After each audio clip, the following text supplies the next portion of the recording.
Okay, Assalamualaikum. Apa khabar? Selamat tengah hari. Alhamdulillah saya dapat bersiaran hari ini. So, hari ini saya nak kongsi tentang bayi Encol ataupun kelahiran Encol. So, mungkin benda ni ramai yang tak tahu. And actually kewujudan bayi Encol ni adalah dalam 1 dalam 80,000. So setiap 80,000 kelahiran akan berlaku satu bayi Encol. So apa bayi Encol ni? So jom kita kongsi dan saya jumpa artikel yang bagus saya boleh kongsikan. Alright. Sebentar.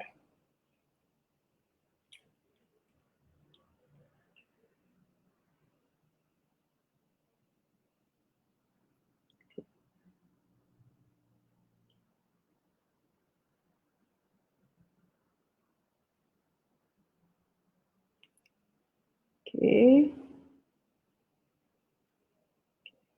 Right, so saya besarkan sikit. So kelahiran Encol, so apa dia dan juga risiko penyebab jenis sampai ke mitos dia. Okay, so kalau kita semua tahu bila kita lahirkan bayi, okay, bayi akan lahirlah, okay, tapi dalam nisbah 1 dalam 80,000 kelahiran akan dapat satu bayi Encol. Okay, so apa yang uniknya bayi Encol ni? Okay, sekejap ya, saya kongsi artikel ni, saya tengok boleh besarkan. Right. Okay. Keunikan persalinan Encol memiliki banyak sisi menarik untuk diketahui. So, kita kongsi.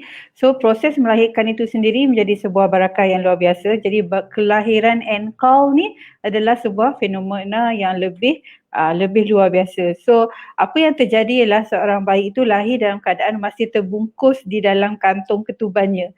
Seperti ia sedang berada di dalam gelembung air. Okay, so maksud dia, okay, Encol birth ni adalah okay, so maksud dia akan saya kongsi sekejap. Okay. Kondisi bayi yang terlahir yang masih terbungkus di dalam kantung ketuban. Okay, baik sebahagian atau seluruhnya. So dia dalam baca gelembung, dalam jelly, di dalam selaput lagi. Dia macam bayi yang di dalam selubung. Okay, so dibandingkan kepada 80,000 kelahiran. Okay, so okay. So apa jenis-jenis Encol? Right, so Encol yang pertama, kelahiran Encol terjadi jika sebahagian dari kantung ketuban menutup wajah atau menutup wajah bayi. So ini selalu terjadi. Okay, so bila bayi keluar tu, dilahirkan tu, dia tertutup. Dia tertutup dengan wajah dia tertutup oleh kantung ni, oleh yang ketuban ni. Okay, so kedua ialah kelahiran Encol seperti yang dia katakan tu. Alright, so seluruhnya, seluruh tubuh tu masih dalam kantung ketuban. So orang dulu-dulu adalah dia punya pegangan-pegangan dia ataupun dia punya belief lah. Kenapa terjadinya kelahiran Encol. Okay, so kita tengok kat sini penyebab kelahiran Encol. Right, so pertama ialah mungkin terjadi kerana kelahiran dengan operasi scissors dibandingkan dengan kelahiran normal. Okay. So kedua, kantung ketuban tidak pecah semasa persalinan. So ini sebab dia rare.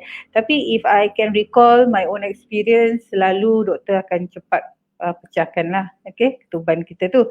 Right. So kemudian doktor memilih untuk mengangkat bayi serta kantung ketubannya ketika melakukan operasi scissors. Maksudnya mungkin masa scissors tu kan, apabila dilakukan pembedahan, jadi dilakukan dengan berhati-hati sehingga tidak memecahkan sarung ketuban tu. Okay, so selama kehamilan, kantung ketuban akan melindungi bayi yang ada di dalamnya serta mendukung proses pertumbuhan dan perkembangan organ bayi melalui cairan kuning kental. So melalui persalinan normal, biasanya kantung ketuban akan pecah.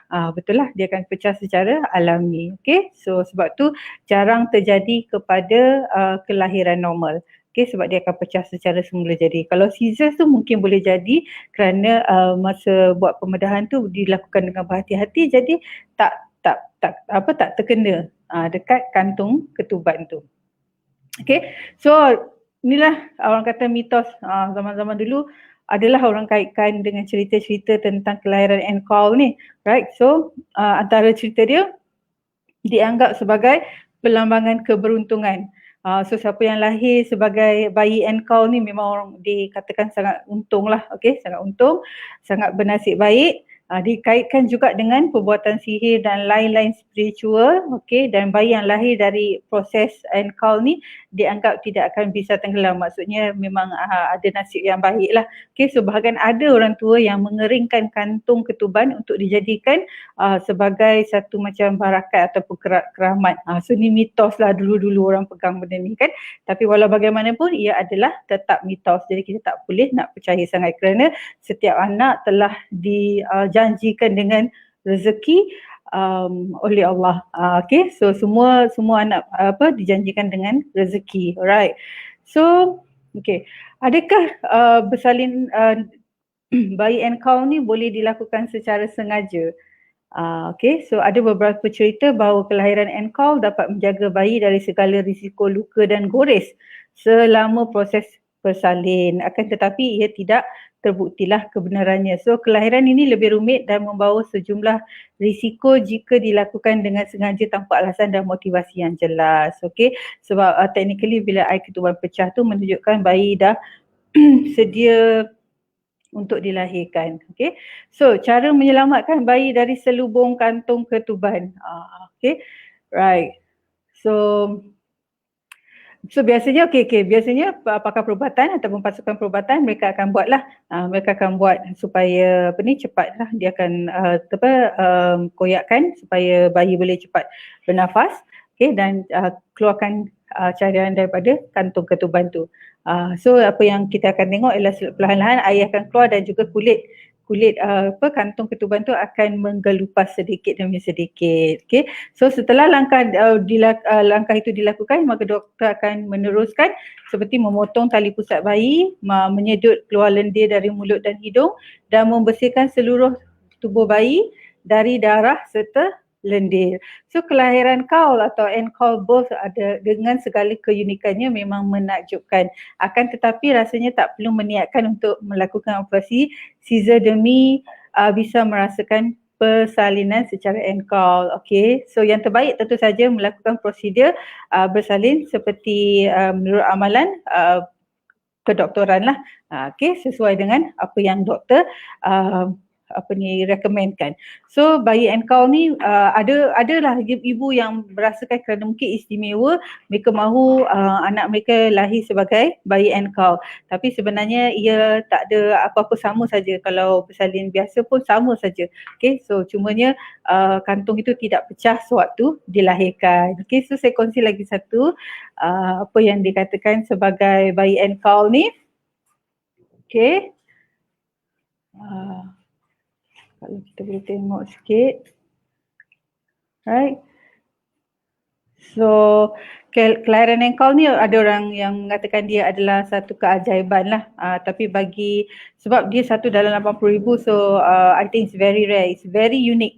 Dia memang sangat unik. Tapi tidaklah sampai seorang ibu tu menghasratkan untuk melahirkan anak Enkau lah. Okay. Right. So ni pun boleh kongsi juga. Saya cuba tengok kalau kita boleh tengok contoh bayi Enkau. Sebentar ya.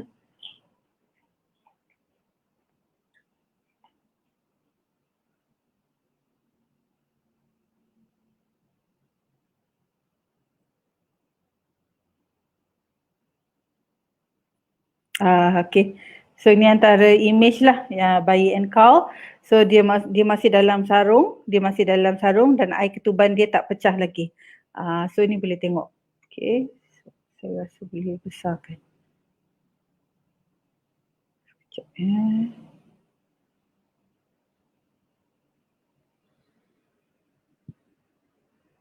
Okay, nampak sikit.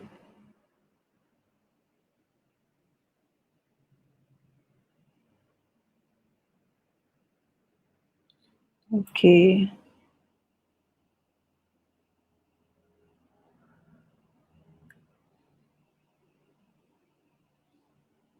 Bentar ya.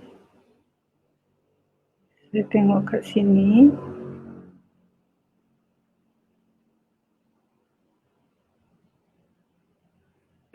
Okay, so ni antara image yang kita boleh Google tentang bayi and cow.